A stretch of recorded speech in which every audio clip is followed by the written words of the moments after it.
Dan ya harapan kan begini, Pak Prabowo ini kan man of ideas, juga man of passion, Pak. Man of ideas apa? Ya ide-idenya banyak.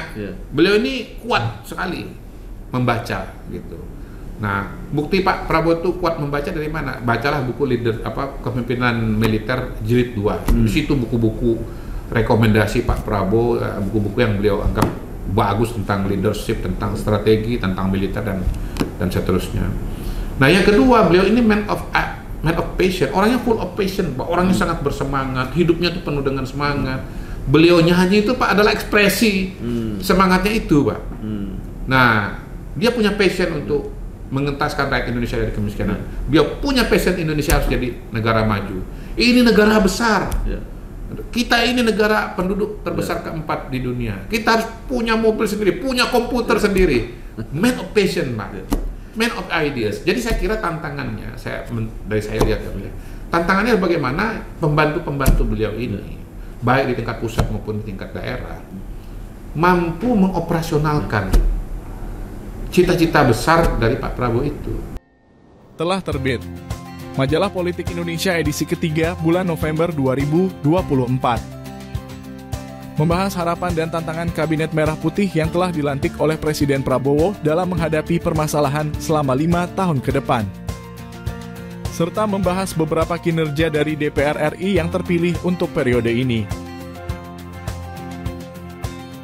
Informasi dan pemesanan majalah bisa menghubungi langsung nomor atau email yang terdapat dalam video.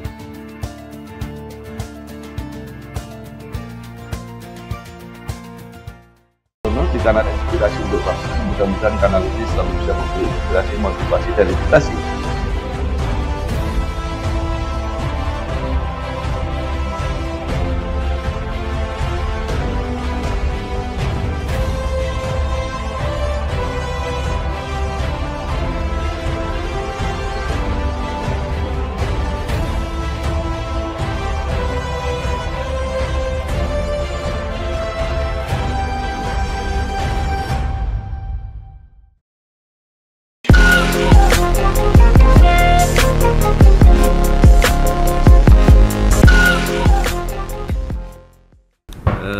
Saya sudah bersama dengan seorang tokoh wakil kepala staf kantor presiden. Adanya Pak Bambang tepatnya. Pak Muhammad Qodari. Luar biasa. Ini kesempatan yang sangat langka karena saya tidak pernah wawancara atau hampir jarang sekali wawancara secara langsung. Tapi biasanya via Zoom. Tapi dengan Pak Muhammad Qodari ini, orang yang sangat lama saya kenal, sejak 2006 kalau tidak salah. Bahkan lebih awal, Pak. Lebih awal, Pak. Iya. Baik, terima kasih. Nah, Pak Qodari, pertanyaan saya yang pertama, Pak Qodari pernah mengatakan saya tidak mau masuk di pemerintahan. Nah, tiba-tiba saya juga lihat kok terakhir ada nama Pak Qodari dipanggil. Gimana, Pak? Tepatnya begini, saya tidak bercita-cita untuk menjadi pejabat atau menjadi aparat pemerintahan. Memang panggilan saya itu di swasta, Pak. Gitu. Dan memang selama ini saya di swasta.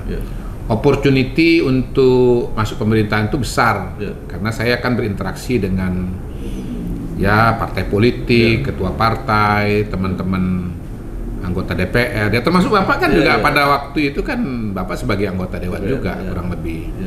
Nah, opportunity itu sudah tersedia dari 20-25 tahun yang lalu. Saya tahu, karena saya orang survei, saya tahu tren partai mana yang naik, kan gitu kan. Saya tahu konstelasi politik, kenal dengan ketua umum dan seterusnya. Tapi memang panggilan saya tidak menjadi pejabat publik gitu. Cuman mungkin perjalanan hidup dan kebetulan tahun 2024 ini saya juga dalam kampanyenya berada di depan, jadi saya harus siap dengan konsekuensi bahwa yang mengkampanyekan Pak Prabowo, Mas Gibran, ya kalau diminta masuk ke dalam ya, atau ditunjuk masuk ke dalam ya harus konsekuen lah gitu. Dan saya kira itu yang kemudian menjadi takdir pada hari ini. Dan ini konsekuensinya memang besar sih, Pak, dalam kehidupan saya kan. Saya kan biasanya jadwalnya itu fleksibel. Kalau sekarang rutin pagi kantor, sore sampai malam. Terus berpakaian saya biasanya casual, kali ini agak lebih sedikit lah, lebih berseragam gitu. Jadi lemari baju saya rombak. Nah, ini juga menarik, Pak Kodari menjadi wakil kepala staf kantor presiden ya. Padahal jabatan itu sebelumnya nggak ada. Nah, itu sebetulnya ada, Pak. Ada ya. Sebetulnya ada, tapi tidak diisi atau belum diisi. Ruangan yang Bapak datangi hari ini asli ya? Ini memang sudah ada sebelumnya, tapi kosong, Pak. Iya, jadi saya termasuk yang beruntung bahwa ruangannya sudah ada, tinggal ditata-tata dikit. Nah, ada juga kan yang jangankan ruang menterinya juga belum ketemu. Jadi ruangan ini menunggu Pak Kodari kira-kira. Nah, sebenarnya apa tugas utama dari kantor staf presiden itu, Pak? Menurut Perpres yang ada, Pak, tugas dari KSP ini adalah monitoring ya, Pak, terhadap program-program pemerintahan. Bagaimana memastikan program-program tersebut berjalan, terutama program-program yang menjadi prioritas. Nah, berkaitan dengan program-program prioritas ini, kita juga punya upaya untuk membantu agar program-program prioritas itu berjalan dengan baik, Pak ya. Program-program prioritas itu kan seringkali melibatkan banyak kementerian, bahkan antar Kemenko. Ya, jadi ya namanya kebijakan publik, kompleksitasnya tinggi, variabelnya banyak, aktornya juga banyak. Nah, kita berupaya juga untuk berperan dalam proses itu. Jadi KSP ini bisa memanggil teman-teman dari kementerian untuk kumpul di sini untuk melakukan koordinasi, dan udah kita lakukan ya dalam beberapa kasus. Yang kedua, monitoring isu-isu strategis. Dan karena harus monitoring isu-isu strategis ya, makanya saya tetap pantau juga, Pak, media massa, media online, ya, kemudian media sosial. Karena isu-isu strategis itu kan ada di kebijakan publik, tapi bisa kita juga baca sebetulnya dari media. Nah, kalau pakai Perpres yang ada sekarang ini, sebetulnya ada satu tugas atau fungsi lagi, yaitu komunikasi politik. Tetapi kalau bicara de factonya, per hari ini fungsi komunikasi politik itu sudah ditarik kepada kantor komunikasi presiden atau PCO, yang sekarang ketuanya atau kepalanya adalah Pak Hasan Nasbi itu. Gitu. Nah, PCO itu dia punya Perpres sendiri. Jadi kemungkinan kita nih nanti akan ada Perpres baru, Perpres revisi yang ya di luar perubahan-perubahan yang lain ya, salah satunya adalah mengeluarkan fungsi komunikasi politik itu. Jadi itu sebabnya saya sendiri juga berkurang jauh ya untuk berbicara kepada media. Satu, karena sudah di dalam, yang kedua karena memang fungsi komunikasi itu notabene sekarang adanya di PCO gitu. Hanya sesekali saja lah, ya misalnya kayak kemarin dapat undangan seminar dari Kagama. Kebetulan saya juga memang kan alumni Gajah Mada juga, S3 saya di Gajah Mada. Jadi ya sebagai bagian dari alumni ya, mosok nggak datang kalau diundang oleh alma mater gitu. Tapi kalau media itu kan kadang-kadang tidak dari kehendak Bapak sebagai narasumber, tapi medianya yang pengen mengundang. Iya, banyak pertanyaan yang datang ke saya, banyak Pak. Undangan ke televisi misalnya masih banyak, tapi ya saya arahkan kepada PCO. Mungkin hanya pada momentum tertentu atau pada topik tertentu yang mungkin tidak bicara isu-isu keras ya. Misalnya kayak Bapak pada hari ini bicara yang lebih feature, yang lebih human interest begitu ya. Walaupun ada 1-2 bicara mengenai kebijakan, itu kan tidak terhindarkan ya, Pak ya. Tetapi kalau isu-isu yang teknis yang hari-hari sih, ya pertama tentu disalurkan atau diminta tanyakan kepada kementerian yang bersangkutan, atau kita serahkan kepada PCO untuk menjawabnya. Pak Kodari ini sekarang secara formal memang di bawah Pak Prabowo ya. Tetapi kan semua orang tahu bahwa Pak Kodari ini sangat dekat dan loyalisnya Pak Jokowi kan. Nah, itu apa yang bisa diterangkan? Ya, ini pertanyaan rame nih nanti nih. Masyarakat pengen tahu bagaimana sih hubungan Pak Jokowi. Kok bisa Pak Prabowo datang ke Solo tiba-tiba dengan calon gubernur, wakil gubernur ketemu bersama dalam jangka waktu yang sangat pendek. Gimana nih? Iya. Pak Kodari bisa menerangkan? Pertama tentu saya nggak bisa menafikan ya bahwa perjalanan hidup saya itu memang membuat saya ketemu dengan Pak Jokowi lebih dulu daripada Pak Prabowo. Ya kalau takdir saya beda, mungkin saya ketemu Pak Prabowo lebih dulu daripada Pak Jokowi, Pak. Gitu. Ya sama mungkin dengan kayak Pak Dasko barangkali. Takdirnya ketemu dengan Pak Prabowo dulu sebelum ketemu dengan Pak Jokowi. Ya. Atau misalnya siapa? Ya mungkin kayak Pak Muzani misalnya ya, Ahmad Muzani kan ketemu dengan Pak Prabowo dulu ketimbang ketemu dengan Pak Jokowi. Jadi menurut saya sih ini perjalanan hidup saja. Tetapi dalam konteks program kerja misalnya, saya sangat sepemikiran dengan Pak Prabowo. Saya pun sebelum pemerintahan Pak Prabowo ini memang sudah punya pikiran bahwa salah satu agenda penting dan harus diprioritaskan di negara kita adalah soal swasembada pangan dan swasembada energi, gitu. Dan itu adalah concern Pak Prabowo yang juga besar sekali. Jadi pada hari ini salah satu agenda besar Pak Prabowo adalah Indonesia secepat-cepatnya swasembada pangan, gitu.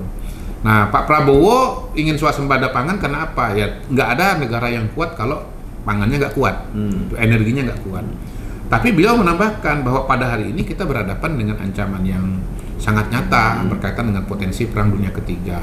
Kalau Perang Dunia Ketiga terjadi kan, ya peredaran pangan kan akan sangat dibatasi. Tiap negara kan mengutamakan kepentingan dalam negerinya sendiri.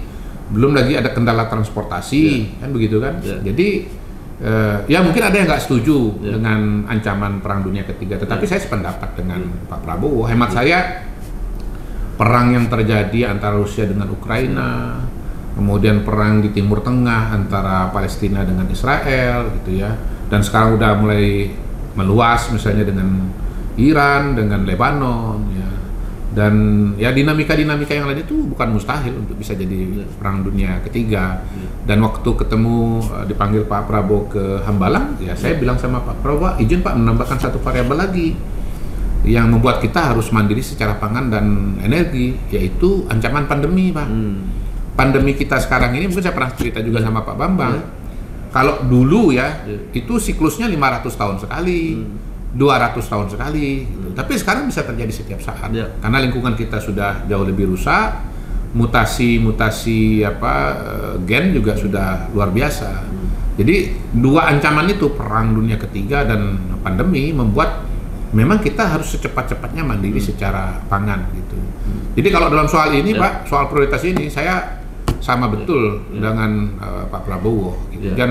Dan pada hari ini kita de facto ya de jure ya pemimpin kita adalah Pak Prabowo. Jadi siapapun harus mendukung Pak Prabowo, gitu. Ya kan dalam perjalanan hidup kan ya kita ketemu dengan pemimpin satu, pemimpin dua. Mungkin yang paling ilustratif adalah Sekap Teddy barangkali ya, Teddy Indra Wijaya. Kan Mas Teddy itu sebelum jadi ajudannya Pak Prabowo dan jadi sekapnya Pak Prabowo, dulu adalah ajudannya Pak Jokowi. Iya. Dan yang merekomendasikan Mas Teddy ke Pak Prabowo itu kan Pak Jokowi, gitu. Kira-kira begitu, Pak. Nah, sekarang masyarakat itu pengen tahu kelihatannya. Itu apa sebenarnya? Yang mana? Hubungan antara Pak Prabowo sehingga sebegitu dekat, bahkan ada yang mengatakan sebelum membuat kebijakan Pak Prabowo konsultasi dulu ke Solo. Kalau gini, kalau saya melihat Pak Prabowo dan Pak Jokowi ini bestie. Jadi dulu pernah berhadapan, tapi kemudian ketika bersama-sama ternyata mereka menemukan banyak persamaan di antara diri mereka. Nah, mungkin juga ini saya sudah pernah sampaikan juga di masa lalu, dan pada hari ini hemat saya justru sebukti-bukti itu makin kuat, Pak. Ya lepas dari upaya untuk memecah belah kedua orang ini, Pak. Justru yang jadi malah tambah dekat dan tambah melekat, Pak. Gitu. Nah, kenapa bisa sama? Ya karena memang sebetulnya mereka berdua ini, beliau berdua ini punya cita-cita yang sama, yaitu mau Indonesia maju, Pak. Jadi cita-citanya sama, tetapi kebetulan berangkat dari titik yang berbeda. Akhirnya pada 2014-2019 itu kan pada posisi berhadapan, gitu. Nah, yang kedua, begitu Pak Prabowo masuk dalam pemerintahan, beliau melihat, Pak Jokowi ini kepeduliannya, concernnya kok sama dengan saya, yaitu buat masyarakat. Nah, Pak Jokowi, Pak Prabowo juga ngelihat, loh, yang dikerjakan oleh Pak Jokowi ini sesuatu yang memang saya pikirkan semenjak lama. soal hilirisasi itu ada di bukunya Pak Prabowo tuh, Paradoks Indonesia dan seterusnya gitu. Nah, Pak Jokowi sendiri ketemu dengan Pak Prabowo, wah beliau patriot bangsa tulen, ya cita-citanya untuk bangsa dan negara gitu. Kemudian ya mungkin secara personal juga nyaman gitu. Jadi menurut saya ini ya apa istilahnya ya, tumbuh ketemu tutup kira-kira begitu ya Pak ya. Mohon maaf kalau salah IGN-nya ini bahasa Jawa ini Pak ya. Jawa. Nah, bahasa Jawa. Jadi satu dengan yang lain itu merasa cocok, merasa nyaman, dan pada momentum Pilpres 2024 ketika Pak Jokowi akan mengakhiri masa jabatannya, beliau kan melihat di antara para tokoh yang ada ini yang punya kapasitas, ya, yang punya opportunity, gitu ya, yang punya frekuensi yang nyaman, yang nyambung, ya itu adalah Pak Prabowo, gitu. Sehingga kemudian ya Pak Prabowo sendiri juga karena sudah nyambung dengan Pak Jokowi, ya saya akan melanjutkan Pak Jokowi, gitu. Dan proses-proses politik, proses-proses pemerintahan dan proses-proses hubungan pribadi yang beliau berdua ini jalani, kelihatannya ya itulah yang membuat kenapa Pak Prabowo pulang dari Papua mampir dulu ke Solo gitu kan. Pak Jokowi juga sebaliknya ketemu dengan Pak Prabowo. Jadi banyak persamaan antara dua orang ini.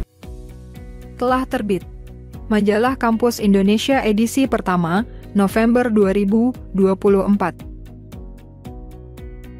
Berisi beberapa profil kampus yang telah mencapai akreditasi unggul. Pendapat Menteri Pendidikan Tinggi, Sains dan Teknologi yang baru. Juga profil 44 fakultas kedokteran dengan akreditasi unggul. Untuk informasi dan pemesanan majalah, dapat menghubungi salah satu kontak yang tertera dalam video.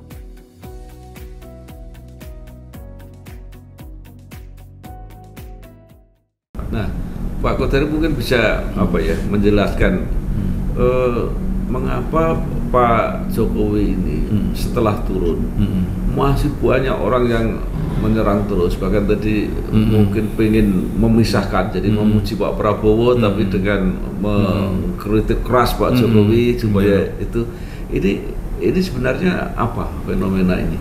Saya bagi dalam dua kategori ya Pak ya. Pertama, memang Pak Jokowi ini kan tokoh nasionalis ya.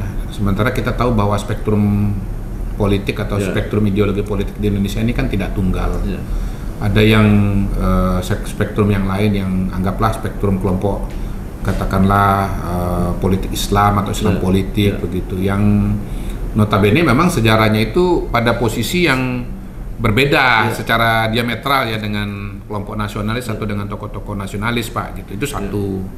Nah, yang kedua, memang ada katakanlah lawan-lawan politik atau saingan-saingan politik di masa lalu yang mungkin masih menyimpan memori lama dan belum move on Pak dengan pertarungan yang sudah terjadi di masa lalu. Atau karena memang Pak Jokowi masih potensinya kuat sehingga masih punya oponen gitu ya. Kalau enggak kan lemah kan dibiarkan aja. Saya lebih melihat kepada dua yang pertama tadi ya, bahwa ini memang belum move on aja dari pertarungan politik dan perbedaan ideologi yang ada. Yang notabene sebetulnya itu kan sudah nggak relevan lagi nyerang Pak Jokowi. Pak Jokowi itu udah bukan presiden kok, udah nggak berkuasa kok. Kita lihat kemarin ke Jakarta juga naik pesawat itu ya kayak penumpang biasa gitu ya Pak ya, gitu. Jadi sebetulnya lawan yang memegang kekuasaan pada hari ini adalah Pak Prabowo. Gitu. Oke. Nah sekarang sampai ada kecurigaan. Nah ini mungkin Pak Kodari melihat, jadi sampai dicurigai Pak Jokowi ini setelah lengser mau jadi apa, sampai masih dicurigai akan masuk Golkar. Nah, semua itu kan kecelik semua, bahasa Jawanya kecelik. Tapi apakah ini sejak awal memang posisi Pak Jokowi, atau karena Pak Jokowi melihat reaksinya begitu keras, daripada dituduh mau nggak jadi aja, atau seperti apa? Setahu saya Pak ya, setahu saya memang Pak Jokowi tidak berniat untuk masuk ke partai politik. Nggak tahu kalau ke depan, tapi kalau bicara sampai hari ini, yang saya tahu adalah memang Pak Jokowi itu tidak mau masuk ke partai politik. Ya itu pilihan pribadinya seorang Jokowi, gitu ya. Jadi ya kita lihat aja lah perkembangan ke depan. Susah lagi mau ngomongkan karena penjelasannya apalagi cuman itu aja bahwa itu kan semua kan itu kan analisa dari luar ya, mungkin teori-teori yang dikembangkan. Tapi kan realitanya sampai hari ini Pak Jokowi tidak ada di partai politik manapun juga. Nah, kemudian ini banyak sekali tokoh-tokoh sentral pada waktu pemerintahan Pak Jokowi direkrut, diambil dalam kabinet itu. Kemudian banyak orang yang menduga ini Pak Prabowo nggak bisa mandiri dengan program-programnya karena semua ini akan tergantung dari orang-orangnya Pak Jokowi. Yang ngomong itu kan kemungkinan dia nggak ngerti organisasi dan tidak pernah berorganisasi, Pak. Kan penjelasannya sederhana aja. Seorang pemimpin itu dia akan merekrut orang-orang yang dia kenal, Pak. Kalau nggak kenal nggak mungkin direkrut. Gitu. Ya saya lihat Pak Prabowo merekrut menteri-menterinya Pak Jokowi, penjelasannya sih sederhana. Dari 17 menteri itu pertama ya memang pertama nih ya. Orang-orang yang memang berasal dari partai politik kayak Pak Bahlil, Pak Erlangga. Kita tahu kan Pak Presiden pasti harus didukung partai politik. Itu aja mungkin udah separuh lebih udah terjawab tuh Pak. Nggak usah dengan penjelasan panjang-panjang terus mengatakan intervensi Jokowi. Mereka direkrut karena mereka itu bagian dari partai politik. Yang kedua, mereka itu adalah orang-orang yang merupakan bagian dari proses pemenangan dan kampanye politiknya Pak Prabowo. Ya orang-orang yang bersama kan kalau dilanjutkan itu sangat wajar, apalagi kalau kita bicara Pak Prabowo. Beliau ini orang yang sangat ingat kepada sejarah, sangat ingat kepada teman. Ya. Jadi otomatis orang-orang yang berjuang bersama beliau itu adalah orang-orang yang diajak. Dia itu udah menjelaskan 70, 80%. Sisanya lagi adalah orang-orang yang mungkin bukan partai politik, nggak ikut tim kampanye, tetapi memang kompeten gitu Pak. Dia adalah menteri yang diakui kinerjanya, diakui keberhasilannya. Gitu. Bu Sri Mulyani misalnya kan, ya siapa sih menteri orang yang nggak bilang Bu Sri Mulyani menteri keuangan yang kompeten? Ya sebenarnya itu udah bisa dijelaskan dengan sangat-sangat mudah. Gitu. Nah yang kedua begini, saya sih dengan Pak Kepala Staf juga ngalamin di organisasi ini. Kan KSP ini kan unik Pak, dia hibrid. Jadi dia ada ASN, kemudian ada yang namanya tenaga profesional. Mungkin sekitar 2/3 dari KSP ini Pak tenaga profesional. Nah tenaga profesional itu dia masa kerjanya berbarengan dengan presiden petahana. Jadi presiden petahana itu outgoing, mereka juga outgoing juga Pak. Mereka juga selesai. Jadi praktis waktu Pak Kastap dan saya masuk ke sini hanya berdua saja kami ini. Ditambah dengan ASN atau sekretariat Pak. Yang lain itu kita harus cari, kita harus rekrut gitu. Nah, kita merekrut dari mana? Pertama dari orang-orang yang mungkin bersama Pak Kastap dan bersama saya di tempat kami sebelumnya. Saya di swasta, Pak Kastap di TNI gitu ya. Yang kedua, nama-nama yang masuk kepada kita dari jaringan, dari teman dan seterusnya. Yang ketiga, Pak, ya memang dari tim yang lama itu. Jadi kita kontak sekretariat, kita minta untuk kontak tim-tim yang dulu bertugas 5 tahun yang lalu, ditanya bersedia bergabung lagi atau tidak gitu. Kita dapat listnya Pak, yang mau bergabung lagi. Nah dari situ kan nanti kita tinggal seleksi saja sesuai dengan kebutuhan pada hari ini. Gitu. Jadi nggak ada cerita Pak bahwa KSP ini mulai dari nol tuh nggak ada cerita, sederhana aja. Deputinya 5 Pak pada hari ini, 2 itu dari tim yang lama supaya ada kesinambungan. Nggak mungkin kita mulai sesuatu tuh dari nol Pak. Jadi sederhana aja penjelasannya bahwa kita mau melanjutkan itu kan artinya sudah ada yang sebelumnya ditambah dengan yang baru. Apalagi tema Pak Prabowo kan keberlanjutan. Kalau nggak ngambil malah lucu. Iya. Yang aneh itu Pak, dan Bapak boleh tanya itu kalau misalnya yang terpilih sebagai presiden itu Anies. Lalu di dalamnya ada 17 kabinetnya Pak, menterinya Pak Jokowi. Nah itu baru aneh. Loh kalau Pak Prabowo nggak ada aneh-anehnya, dia keberlanjutan dari Pak Jokowi kok gitu. Mau 3 perapat menteri Pak Jokowi juga sebetulnya dengan mudah dijelaskan. Pak Prabowo itu kan keberlanjutan Pak Jokowi. Nah, yang kemudian menarik dan selalu menjadi perbincangan di masyarakat ya baik diam-diam maupun terbuka itu adalah posisi Mas Gibran. Selain diserang terus, dianggap juga ada konflik dengan Pak Prabowo, kemudian kapasitasnya juga diragukan ya. Kalau menurut Pak Kodari apa ini dan bagaimana solusi ke depannya itu? Ya pertama kan memang yang tidak senang dengan Pak Jokowi dan Mas Gibran itu kan masih belum move on tadi kelanjutannya, dan mereka pengen menyingkirkan atau pengen menggagalkan atau mendelegitimasi Mas Gibran dengan cara mengadu domba dengan Pak Prabowo yang de facto pada hari ini bukannya menjauh malah tambah deket. Gitu. Nah yang kedua soal kompetensi, Mas Gibran itu sudah membuktikan kinerja dia sebagai wali kota Solo, sebagai calon wakil presiden. Dulu diremehkan, wah ini pasti kalah nih debat kandidat lawan profesor. Ternyata profesornya yang keteteran. Gitu. Samsul ya jadi semakin sulit disusul. Gitu.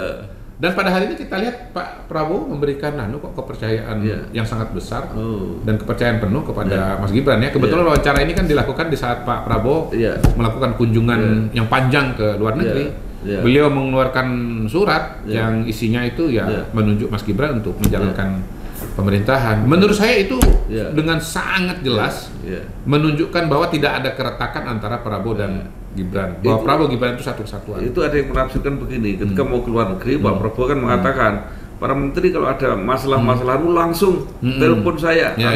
Itu ditafsirkan nggak percaya pada Pak. Ya namanya juga cari-cari celah. Kalau saya baca itu sebetulnya instruksi yang bersifat umum saja, bahwa Pak Prabowo itu tidak ingin tidak ingin berjarak dengan menterinya dan ingin agar kalau ada masalah itu secepat-cepatnya ditangani. Untuk diketahui Pak Prabowo ini, itu kalau beliau masuk ke ruangan itu nggak pengen hadirin itu menteri-menterinya berdiri loh Pak. Masih banyak yang berdiri sih, termasuk saya karena rasa hormat, rasa segan, kewibawaan presiden gitu. Tapi beliau tuh saking egaliternya gitu ya, saking tidak mau birokratisnya itu. Jangan berdiri. Saya membacanya gitu loh Pak. Baik. Nah, bersifat umum ya, bukan khusus berkaitan dengan keberangkatan ke luar negeri ini. Pada waktu acara MTQ itu di Palangkaraya itu Pak Gibran tidak nyambut. Nah, dianggap wakil presiden kok nggak nyambut. Nah, ketika kemudian di depan bupati, kalau nggak salah bupati wali kota itu dengan gubernur itu dia menyambut tanpa tag, orang komentarnya ini ngapalinnya berapa lama ya. Jadi selalu dicari celah untuk menyerang Mas Gibran. Menyerang Pak Prabowo, biasa Pak. Kita kalau di ranah publik kan selalu ada pro dan kontra. Nggak mungkin 100% orang itu setuju kepada kita kalau kita berada di pemerintahan, kita berada di politik itu nggak mungkin setuju 100%. Pada akhirnya memang disitulah menurut saya sebetulnya ya demokrasi. Ya saya dalam Pilpres 2024 tampil ya membela 02. Ya ada yang bela 01, ada yang bela 03. Masing-masing silakan aja mengajukan argumentasinya. Tinggal nanti publik dan masyarakat kan yang memilih akan memberikan mandat atau kepercayaan kepada siapa. Sampai kemarin Pak di acaranya Kagama juga masih begitu. Saya masih ketemu Bivitri Susanti. Bibip masih dengan teori dan pandangannya pada saat Pilpres. Ya saya tetap dengan pandangan saya seperti Pilpres dulu. Di acara itu Pak. Ada Bivitri Susanti, ada Aryo Bimo PDI Perjuangan, ada Ari Sujito, moderatornya Tata Ujiati, ada semua itu 01, 02, 03-nya Pak. Gitu. Nggak apa-apa, kita hadir aja datang, ya masing-masing menyampaikan pemikirannya. Pak Kodari, saya melihat sebenarnya Pak Mas Gibran ini kan kreatif orangnya, jadi sekarang membuka lapor. Mas Wapres. Ini luar biasa saya kira terobosan itu. Tapi persoalannya kira-kira Pak Prabowo tahu nggak itu kebijakan itu? Wah saya nggak berani jawab. Harus ditanyakan pada Pak Prabowo atau Mas Wapres. Nggak tahu, saya nggak berani jawab. Tapi artinya bahwa itu luar biasa loh terobosan. Dulu Wapres kan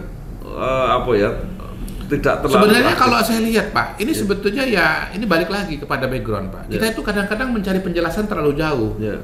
Padahal penjelasannya sederhana aja, bahwa manusia itu, bahwa pejabat publik atau siapapun juga, CEO, segala macam. Dia kan manusia dengan sejarah, manusia dengan latar belakang. Apa yang dia kerjakan itu jangan-jangan cuma meneruskan aja apa yang sudah bisa sudah biasa dikerjakan di masa lalu. Nah, waktu Mas Wali ini, Mas Wapres ini jadi Mas Wali, jadi wali kota Solo, itu yang dia kerjakan. Dia bikin mekanisme lapor Mas Wali. Maksudnya tujuannya apa? Untuk menampung masalah-masalah yang ya dirasakan oleh masyarakat Solo gitu. Nah, masyarakat kalau punya keluhan, dan pasti punya keluhan, Pak. Kalau diterima, didengarkan, kan pasti senang, Pak. Soal kemudian bisa selesai atau tidak itu kan soal lain lagi, ya tergantung tingkat persoalannya, tinggal kerumitannya, tergantung masalahnya gitu. Kalau masalahnya mungkin cuma salah paham, cepet, Pak. Tapi kalau masalahnya berkaitan dengan sengketa hukum, mungkin panjang dan tidak bisa diselesaikan oleh Mas Wapres, tetapi Mas Wali pada waktu itu harus dibawa ke pengadilan misalnya. Tapi kan paling tidak masyarakat punya keluhan itu kan didengarkan. Dan jangan-jangan masalah-masalah itu memang berkaitan dengan masalah-masalah yang sebetulnya teknis dan berkaitan dengan aturan yang ada, harusnya misalnya boleh tapi kemudian tidak boleh. Harusnya diberikan, ternyata tidak diberikan, kan itu namanya bantu rakyat. Saya kemarin ditanya juga, apa ini nggak tumpang tindih? Saya bilang gini, kalau kita bicara Republik ini, masalah banyak banget. Ya, yang merasa punya masalah juga banyak banget.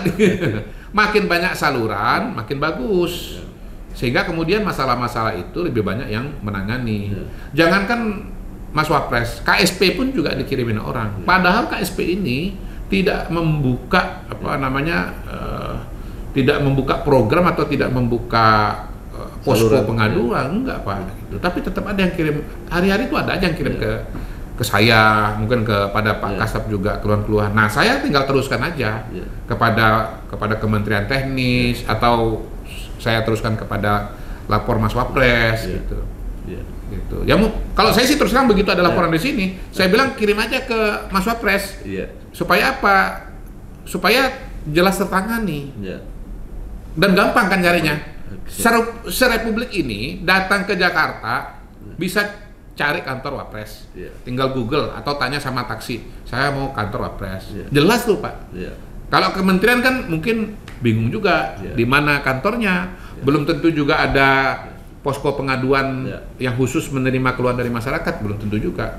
Tapi ini udah ada jelas. Dan lagi kalau dari KSP Pak, ke kantor Mas Wapres dekat, tinggal dianterin aja. Nah, sekarang tentang dinamika politik terakhir yang menjelang pilkada, ini yang sedang banyak dibicarakan kan pengaruh himbauan Pak Presiden Pak Prabowo terhadap pilgub di Jawa Tengah. Nah, sampai Bawaslu ini sibuk mau. Nah, kalau menurut Pak Kodari, sebetulnya itu bukan himbauan pertama, atau kan sebetulnya di Bali juga Pak Prabowo udah ngomong menangkan De Gajah. Itu jadi sebetulnya bukan hal yang baru. Yang kedua, Pak Presiden ini kan tokoh politik Pak. Kata Mas Hasan itu, Pak Prabowo itu dia sebelum ini udah tanda tangan Pak sebagai Ketua Umum Partai Gerindra, rekomendasi kepada calon-calon. Nah, yang dia dukung ini kayak Pak Lutfi, Gus Yassin, itu kan memang didukung Gerindra, Pak. Di mana anehnya? Di mana anehnya Pak Prabowo itu memberikan dukungan? Nah, mungkin terakhir Pak Kodari, kalau ini mulai masuk lagi ya. Jadi apa dalam waktu mungkin bagaimanapun kan tadi Pak Kodari, KSP tugasnya memantau kinerja pemerintahan lah dan sebagainya itu. Dalam 100 hari ini kira-kira apa yang akan pertama nggak ada terminologi 100 hari kalau untuk Pak Prabowo Pak. Ya masa jabatan tuh ya 5 tahun. Tapi memang beliau kan punya quick win, punya program prioritas.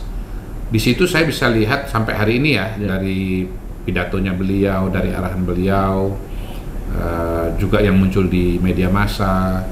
Kemarin juga di acara rapat koordinasi antara pemerintah pusat dengan daerah itu. Prioritas beliau itu satu Pak, swasembada pangan.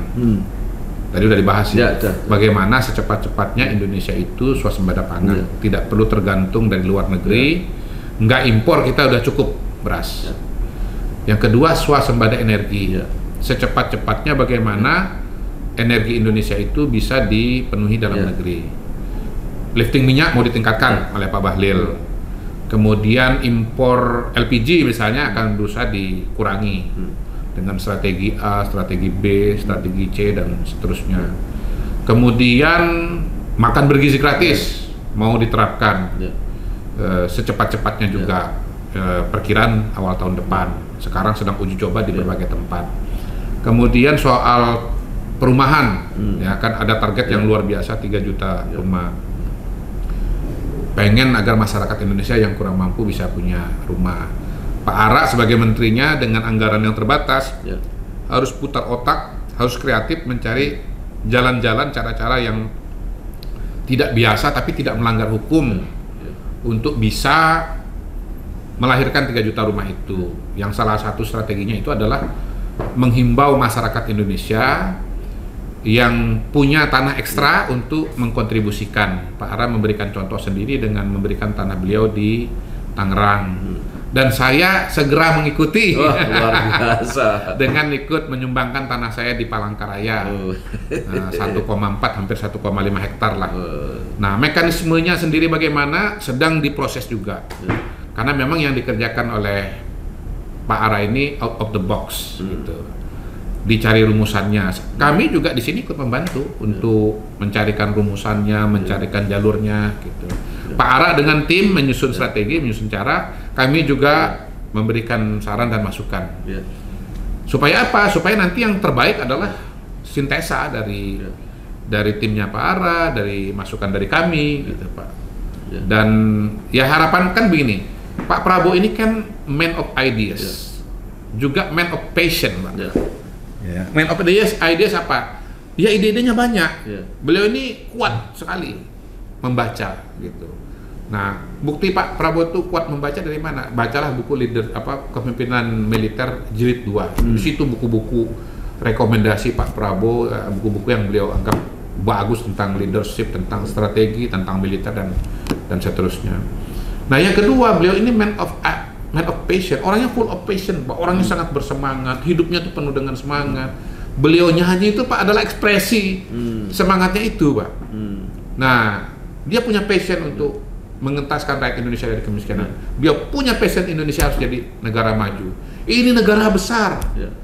Kita ini negara penduduk terbesar keempat di dunia. Kita harus punya mobil sendiri, punya komputer sendiri.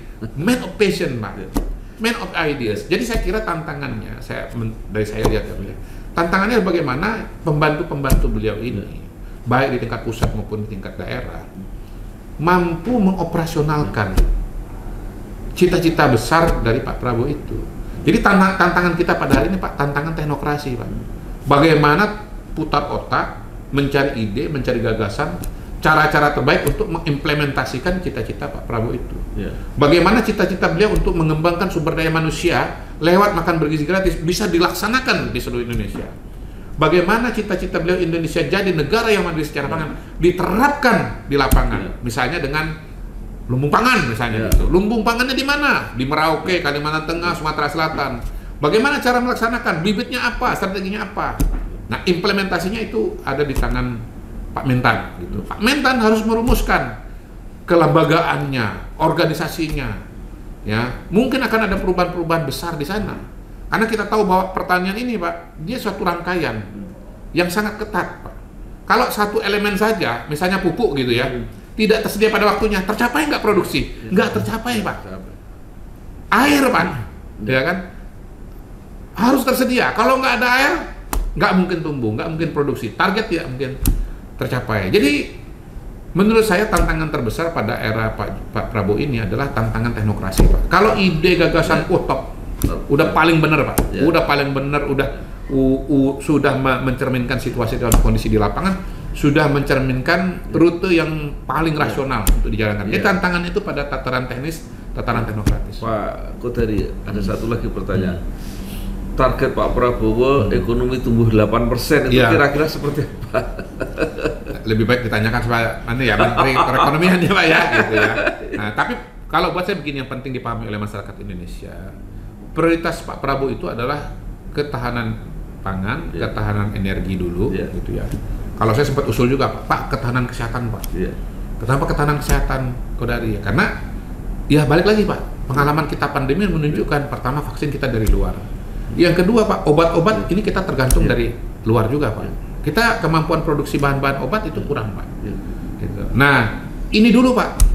Nah, kalau ini sudah terpenuhi, kita mau pencak silat apa Cimande, apa silat harimau, apa namanya utang atau apapun juga itu nanti bebas Pak. Karena apa yang pokok itu sudah selesai. Nah, disitulah nanti kemudian kita bicara bagaimana misalnya infrastruktur tetap dikerjakan, bagaimana kemudian misalnya peraturan-peraturan, bagaimana korupsi. Kan di Amerika beliau mengatakan korupsi harus diberantas karena itu kanker demokrasi. Bagaimana daya saing Indonesia meningkat, ya lebih bagus dibandingkan dengan negara-negara tetangga. Otomatis kalau investasi datang, ya kita pertumbuhan ekonomi akan naik. Juga soal kebocoran Pak. Pak Prabowo itu mengatakan kalau kita bisa tekan kebocoran, uangnya bisa dipakai untuk kegiatan ekonomi, uangnya bisa untuk bantuan sosial, uangnya bisa buat makan bergizi gratis. Nah itu ketika turun ke masyarakat otomatis juga akan meningkatkan pertumbuhan ekonomi Pak. Karena kan pertumbuhan ekonomi itu kan ada konsumsi, ada investasi, ada government spending. Dalam konteks Indonesia yang terbesar itu antara lain adalah konsumsi masyarakat Pak. Gitu. Jadi kalau ada uang untuk ke masyarakat tentu pertumbuhan ekonomi juga meningkat. Baik, luar biasa. Gitu, Terima kasih sekali sama-sama Pak Kodari, sukses. Sama-sama. Terus. Amin. Ya, terima kasih. Oke. Terima kasih. Ya, terima kasih. Ini tadi kita sudah wawancara langsung, pengalaman yang jarang saya lakukan dengan Bapak Wakil Kepala Staf Presiden, Bapak Muhammad Kodari, yang sangat luar biasa. Terima kasih. Wassalamualaikum warahmatullahi wabarakatuh. Telah terbit Majalah Politik Indonesia edisi khusus. Terima kasih Jokowi Ma'ruf Amin dan selamat bertugas Prabowo Gibran. Berisi pendapat dan testimoni mengenai pemerintahan Jokowi Ma'ruf Amin dari berbagai tokoh, serta harapan untuk pemerintahan Prabowo Gibran dalam memimpin Indonesia ke depan. Untuk informasi dan pemesanan Majalah Politik Indonesia, dapat menghubungi nomor yang tertera dalam video.